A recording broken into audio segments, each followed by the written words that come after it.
Hello दोस्तों, नमस्कार। स्वागत है आप सभी का द मॉम क्लासेस में। और हम पढ़ रहे थे राजस्थान की जो नदियां हैं उनके बारे में अध्ययन कर रहे थे। आज का वीडियो लगा लीजिए मोस्ट इम्पोर्टेंट।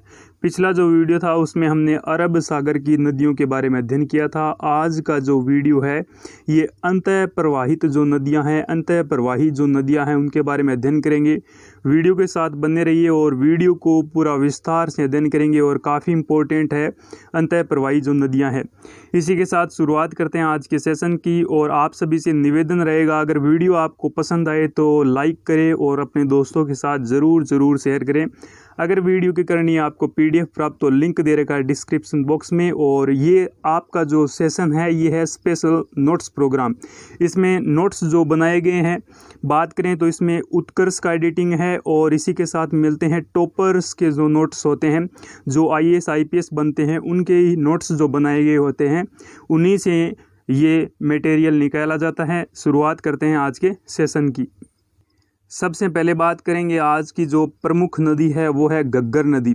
घग्गर नदी के बारे में अध्ययन करें तो ये कुछ इस प्रकार से बनता है इसका मानचित्र। जो उद्गम होता है घग्गर का, ये कालका हिल्स यानी शिवालिक जो पहाड़ियाँ हैं हिमाचल प्रदेश की शिवालिक पहाड़ियों से निकलती है ये घग्गर नदी। इसके बाद बात करें तो ये जो इसका प्रवेश स्थान है राजस्थान में, तो ये है टिब्बी तहसील तलवाड़ा गांव, इसमें राजस्थान में ये प्रवेश करती है। गांव के विषय में पूछा जाए दोस्तों तो वो तलवाड़ा है, और अगर तहसील के बारे में पूछा जाए तो वो टिब्बी तहसील। और बात करें कि कौन से ज़िले से प्रवेश करती है, तो हनुमानगढ़ ज़िले से प्रवेश करती है घग्गर नदी। इसी के साथ बात करें तो कई बार क्या होता है कि बारिश अधिक होने पर इसका जो जल है वो पाकिस्तान में चला जाता है और वहाँ पर फोर्ट अब्बास तक इसका पानी चला जाता है पाकिस्तान के अंदर। और इसके बारे में अध्ययन करेंगे कि घग्गर नदी के किनारे जो सभ्यताएं विकसित हुई, तो कालीबंगा पीलीबंगा जो हनुमानगढ़ में जो सभ्यताएं मिली, सिंधुकालीन जो सभ्यताएं हैं उनकी खोज हुई। इसी के साथ बात करें तो एक तो ये हमने पढ़ा तलवाड़ा गांव। दूसरा जो तलवाड़ा गांव है ये बांसवाड़ा में है, जो कि मैग्नीज के लिए जाना जाता है। मैग्नीज सर्वाधिक उत्पादन होता है बांसवाड़ा में, और तलवाड़ा क्षेत्र में उत्पादन होता है मैग्नीज का।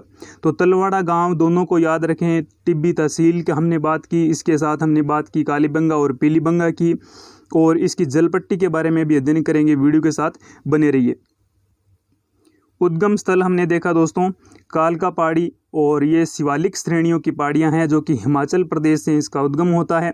अपवाह क्षेत्र पूछा जाए तो मुख्य 2 जिलों में इसका अपवाह क्षेत्र है, गंगानगर और हनुमानगढ़। इसी के साथ बात करें इनकी उपनाम की, तो उपनाम से काफ़ी बार क्वेश्चन पूछे जाते हैं। इसे सरस्वती नदी कहा जाता है, जो कि प्राचीनतम नाम है किसका, घग्गर का। अगर पूछा जाए दोस्तों प्राचीनतम नाम कौन सा है, तो वो दोस्तों है सरस्वती। इसी के साथ सौरो ऑफ राजस्थान, और इसे मृत नदी कहा जाता है, नट नदी कहा जाता है, द्वेषवती नदी कहा जाता है, और सोता नदी कहा जाता है। नेक्स्ट बात करें तो इसे मृत नदी कहा जाता है, क्योंकि कई बार बारिश न होने पर इसका जल नहीं आने की वजह से इसे मृत नदी कहा जाता है। अपवाह क्षेत्र के बारे में अध्ययन करें तो अपवाह क्षेत्र की बात करें तो अगर पाकिस्तान में इसका जो अपवाह क्षेत्र है इसे हकरा के नाम से जाना जाता है। और लगा लीजिए ये मोस्ट इम्पॉर्टेंट, हकरा के बारे में कई बार क्वेश्चन पुटअप होने की संभावनाएं पूरी बनती है, और विभिन्न परीक्षाओं में हकरा से रिलेटिव पूछा भी गया है। हकरा की बात तो पाकिस्तान में जो प्रवाह क्षेत्र है उसे कहा जाता है हकरा। और बात करें हनुमानगढ़ में जो इसका प्रवाह क्षेत्र है इसे नाली या फिर पाट क्षेत्र कहा जाता है। अब सिंपल सा याद रखना है कि घग्गर नदी का जो अपवाह क्षेत्र है घग्गर नदी का, इसे हनुमानगढ़ में कहा जाता है नाली।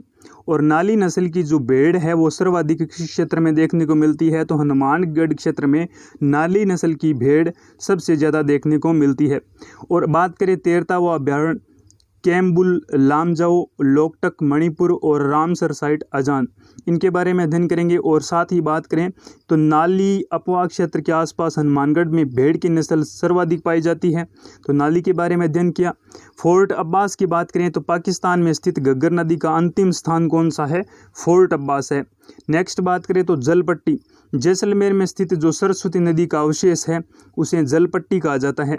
ये जो सरस्वती नदी क्या होता था कि प्राचीन काल में जब अपना उद्गम है, उद्गम से लेकर अंतिम बिंदु जो ये राजस्थान में पश्चिम की ओर प्रवेश करती थी, तो ये जो जैसलमेर में पाई जाने वाली जो प्राचीनतम पट्टी थी इसको कहा जाता है जलपट्टी।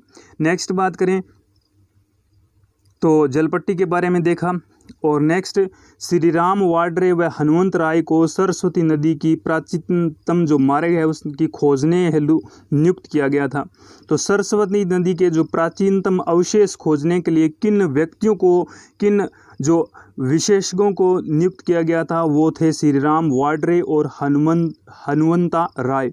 तो दोनों व्यक्ति काफ़ी इम्पोर्टेंट है। हिमालय शिवालिक से राजस्थान आने वाली एकमात्र नदी है। अगर पूछा जाए कि शिवालिक पहाड़ियों से या फिर हिमाचल प्रदेश से आने वाली एकमात्र नदी कौन सी है, तो वो घग्गर नदी है। तो शिवालिक पहाड़ियाँ देखा, हिमाचल प्रदेश देखा। इसी के साथ एक बात और क्लियरली याद रखें कि जो देश की सबसे लंबी अंतः प्रवाही नदी है, अंतः प्रवाही नदी जो है ये घग्गर नदी है और देश की सबसे लंबी अंतः प्रवाही नदी है। अब अंतः प्रवाही नदी कौन सी होती है दोस्तों? वे नदियां होती है जो अपना जल जो होता है ये किसी सागर या फिर किसी खाड़ी या फिर किसी रण में न ले जाकर कहीं जो मैदान होता है वहाँ विलुप्त हो जाती है, तो वे नदियाँ होती हैं अंतः प्रवाही नदी। नेक्स्ट बात करेंगे कांतली नदी के बारे में। कांतली नदी के बारे में अध्ययन करें तो मोस्ट इंपॉर्टेंट 3 प्रकार के क्वेश्चन पुटअप होने की पूरी संभावनाएं रहती है कांतली नदी से।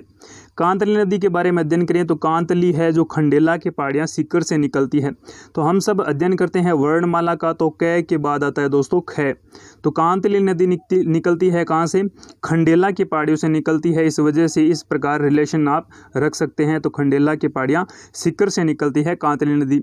अब बात करें अपवाह क्षेत्र की, तो राजस्थान में अगर पूछा जाए तो कांतली नदी जो निकलती है ये सीकर से निकलती है। इसके बाद इसका जो अपवाह क्षेत्र है वो 2 जिले में होता है, एक तो होता है सीकर में और एक होता है झुंझुनू में। झुंझुनू की बात करें तो काफ़ी इंपॉर्टेंट होता है। झुंझुनू को 2 भागों में बांटने वाली जो नदी है वो कौन सी है? और कई बार एग्जाम में ये क्वेश्चन पूछा गया है कि दोस्तों झुंझुनू को 2 भागों में बांटने वाली प्रमुख नदी कौन सी है? तो वो कांतली नदी है। नेक्स्ट बात करते हैं अगला टॉपिक, नोट, इसके प्रवाह क्षेत्र को तोरावाटी कहा जाता है। अब देखो शेखावाटी क्षेत्र की एक प्रमुख नदी कह सकते हैं किस नदी को? कांतली नदी को। और इसी के जो प्रवाह क्षेत्र है शेखावाटी से याद रख लेना आप तोरावाटी। तो शेखावाटी तोरावाटी कुछ इस प्रकार से रिलेशन रख सकते हैं। और कांतली नदी के जो उपवाह क्षेत्र है सीकर और झुंझुनू में इसे कहा जाता है तोरावाटी। नेक्स्ट बात करते हैं बाणगंगा नदी। कौन सी नदी? बाणगंगा नदी, और काफ़ी इंपॉर्टेंट है बाणगंगा नदी। उद्गम पूछा जाए तो बेराट की पहाड़ियाँ जयपुर से निकलती हैं। कहाँ से? बेराट की पहाड़ियाँ। आप देखो बाणगंगा, बाणगंगा, बै से बाणगंगा और बै से बेराट, बेराट की पहाड़ियाँ जयपुर। अपवाह क्षेत्र पूछा जाए तो जयपुर, दौसा और भरतपुर का जो अपवाह क्षेत्र है ये बाणगंगा का अपवाह क्षेत्र है। उपनाम की बात करें तो कहा जाता है कि महाभारत के समय जो अर्जुन थे, अर्जुन ने जब अपने घोड़ों को प्यास लगती थी तो उस समय अर्जुन के द्वारा प्यासे घोड़ों या फिर जो प्यासे जितने भी जानवर थे, अब जो पशु थे उनकी सेना में, उनको पानी पिलाने हेतु अर्जुन के द्वारा बाण से इस गंगा पानी निकाला गया। तो इस वजह से इसे कहा जाता है बाणगंगा। ताला नदी कहा जाता है, रुंडित नदी कहा जाता है, और मोस्ट इंपॉर्टेंट आता है रुंडित नदी के नाम से। रुंडित नदी है, इसके बारे में कई बार क्वेश्चन पूछे जाने की पूरी संभावनाएं रहती है। तो वह नदी जो अपने मुख्य नदी से गिरने से पहले समाप्त हो जाती है, यह दर्जा राजस्थान में 2012 को बाणगंगा को दिया गया था। तो रुंडित नदी मतलब ये रूठ जाती है, अपने जो समापन स्थल है उससे पहले ही ये रूठ जाती है, इस वजह से इसे रुंडित नदी कहा जाता है, यानी मुख्य नदी में गिरने से पहले। तो अब ये आपको ये बताना है कि बाणगंगा किसकी सहायक नदी है, कमेंट बॉक्स में ज़रूर लिखना है। और बाणगंगा जिसकी सहायक नदी है उस नदी में गिरने से पहले ये विलुप्त हो जाती है, और 2012 में इसे बाणगंगा को कहा गया रुंडित नदी, ये दर्जा दिया गया था। नेक्स्ट बात करते हैं साबी नदी के बारे में। अब बात करें साबी, सह से साबी और सह से बन गया सेवर। सेवर की पहाड़ियों से निकलती है साबी नदी, और काफ़ी इंपॉर्टेंट साबी नदी के बारे में अध्ययन करेंगे। साबी नदी जो है ये सेवर की पहाड़ियों से निकलती है और जयपुर, जयपुर में जो जोधपुर सभ्यता है, कौन सी सभ्यता? जोधपुर सभ्यता है, जहाँ से हाथी दांत के अवशेष प्राप्त हुए। हाथी दांत के अवशेष जहाँ से प्राप्त हुए हैं वो कौन सी सभ्यता है? तो वो जोधपुर सभ्यता है, जो कि जयपुर में स्थित है। और वो जो नदी के किनारे स्थित है, तो वो किस नदी के किनारे स्थित है? तो वो साबी नदी के किनारे स्थित है। काफ़ी इंपॉर्टेंट कि कौन सी सभ्यता साबी नदी के किनारे स्थित है? तो वो जोधपुर सभ्यता है, जो कि जयपुर में स्थित है। नेक्स्ट बात करें तो ये जयपुर से निकलती है सेवर की पहाड़ियों से और अलवर से होती हुई हरियाणा के गुड़गांव मैदान में विलुप्त हो जाती है। कौन सी नदी? तो वो साबी नदी। तो राजस्थान की एकमात्र नदी जो हरियाणा में प्रवेश करती है तो वो कौन सी है? वो दोस्तों है साबी नदी। नेक्स्ट बात करें तो ये देखो यहाँ पर बन गया मोस्ट इंपॉर्टेंट कि राजस्थान से हरियाणा के गुड़गांव में मैदान में विलीन होने वाली एकमात्र नदी कौन सी है? तो ये साबी नदी है। प्रवाह क्षेत्र की बात करें तो जयपुर अलवर ये मुख्य अपवाह क्षेत्र है इसका। और अलवर की प्रमुख नदी है कौन सी नदी? साबी नदी। इसी के साथ नेक्स्ट बात करते हैं रूपारेल नदी या फिर वराह नदी। ये भी काफ़ी इंपॉर्टेंट है। रूपारेल नदी और इसी को कहा जाता है वराह नदी। उद्गम पूछा जाए तो उदयनाथ की पहाड़ियाँ। अब देखो रूप जो है ये उदय का सबसे सुंदर है, किसका? उदय का। तो रूपारेल नदी कहाँ से निकलती है? उदयनाथ की पहाड़ियाँ अलवर से निकलती है। कौन सी नदी? रूपारेल नदी। और यहाँ से ये अलवर से होती हुई भरतपुर में प्रवेश करती है और भरतपुर में मुख्य जो झील है मोती झील, और मोती झील का निर्माण किस शासक ने करवाया? आप कमेंट बॉक्स में ज़रूर लिखें। और काफ़ी इंपॉर्टेंट है मोती झील। और हम सब जानते हैं कि जाटों का प्लूटा जिसे कहा जाता है, जाटों का अफलातून जिसे कहा जाता है, उस व्यक्ति उस शासक के द्वारा इस मोती झील का निर्माण करवाया गया, जो कि भरतपुर में स्थित है। और भरतपुर की जीवन रेखा कहा जाता है किस झील को? मोती झील को। तो कई बार एग्जाम में पूछा गया है कि भरतपुर की जीवन रेखा कहलाती है निम्न में से है, तो वो कौन सी झील है? ये मोती झील है। और मोती झील को किस पूछा जाए नदी से पानी की आपूर्ति की जाती है, तो वो कौन सी नदी है? रूपारेल नदी या फिर इसे कहा जाता है वराह नदी। और नेक्स्ट बात करें तो जो लोहागढ़ दुर्ग है इसके चारों ओर जो पानी की आपूर्ति होती थी और ये जल सुरंग बनाई गई थी या फिर जल जिसके द्वारा ले जाया जाता था वो थी सुजान गंगा। और मोस्ट इम्पोर्टेंट लगाइए मोती झील। भरतपुर में रूपारेल नदी पर निर्मित जिस भरतपुर की जीवन रेखा कहा जाता है तो वो है मोती झील। सुजान गंगा की बात करें तो यह एक लिंक है या फिर इसे चैनल कहा जाता है। लिंक जो है, चैनल जो है, मोती झील से जल आपूर्ति मोती झील से लोहागढ़ तक तय करता है। तो जब मोती झील में पानी की आपूर्ति हो जाती है तो यहीं से जल ले जाया जाता था लोहागढ़ दुर्ग की तरफ। और लोहागढ़ दुर्ग का निर्माण किसने करवाया? जिसने मोती झील का निर्माण करवाया उसी ने लोहागढ़ दुर्ग का निर्माण करवाया। तो कमेंट बॉक्स में ज़रूर लिखें। इसी के साथ बात करें तो इंपॉर्टेंट लगा लीजिए कांकने नदी। कौन सी नदी? कांकने नदी या फिर कांकनी नदी। इसे ही कहा जाता है मसूरनी नदी या फिर इसे कहा जाता है मसूरदी नदी। तो मसूरदी नदी निम्न में से पूछा जाता है दोस्तों, काफ़ी इंपॉर्टेंट है कि कांकनी नदी को अन्य किस नाम से जाना जाता है? 4 नदियों का नाम दिया जाता है और मसूरदी नदी है, ये कई बार एग्जाम में पूछा गया है। नेक्स्ट बात करें तो इसका उद्गम जो स्थल है ये कोठारी गाँव जैसलमेर से इसका उद्गम होता है। कोठारी गाँव से उद्गम होता है। और जैसलमेर की एक प्रमुख झील है, कौन सी झील है? बुझ झील। बुझ झील की बात करें तो ये मीठे पानी की झील है और इस बुझ झील को पानी आपूर्ति करती है कौन सी नदी? तो ये है कांकने नदी या फिर इसे कहा जाता है मसूरदी नदी। अब सबसे इंपॉर्टेंट लगाइए कि सांबर की सर्वाधिक लवण जमाव करने वाली नदी कौन सी है? तो ये मेंथा नदी है। क्यों ऐड किया गया? कि क्योंकि मेंथा जो नदी है ये आंतरिक प्रवाह की एक प्रमुख नदी है, इस वजह से मेंथा नदी काफ़ी इंपॉर्टेंट हो जाती है। और कई बार एग्जाम में पूछा गया है, आप प्रीवियस ईयर के जो पेपर हैं उनको उठा लीजिए और देखिए नदियों के बारे में जो क्वेश्चन पूछे गए हैं तो मेंथा नदी से पुटअप होने की पूरी संभावनाएं रहती है। और एकमात्र क्वेश्चन ऐसा पूछा जाता है कि सांबर झील में सर्वाधिक लवण का जमाव करने वाली नदी कौन सी है?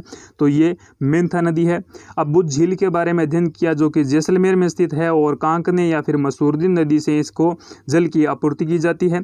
इसी के साथ बात करें तो राजस्थान में जो अंतः प्रवाहित नदियां हैं ये मुख्य 6 नदियां हैं जिनके बारे में आज अध्ययन किया। काफ़ी इंपॉर्टेंट है ये नदियाँ और जो मोस्ट क्वेश्चन बनते हैं वही क्वेश्चन ऐड किए गए हैं। फालतू की जो बकवास होती है वो ऐड नहीं की गई है। विभिन्न प्रकार के जो प्रीवियस ईयर के पेपर है वहीं से आप क्वेश्चन देखिए और वहीं से आप अंदाज़ा लगाइए कि कौन सा क्वेश्चन कहाँ से उठा। अगर इस नोट्स प्रोग्राम में वो क्वेश्चन ऐड नहीं है तो कमेंट बॉक्स में ज़रूर लिखें। इसी के साथ अगर आपको करनी है PDF प्राप्त तो लिंक दे रखा है डिस्क्रिप्शन बॉक्स में हमारे व्हाट्सएप ग्रुप एवं टेलीग्राम चैनल का, वहीं से आप हमें ज्वाइन कीजिए।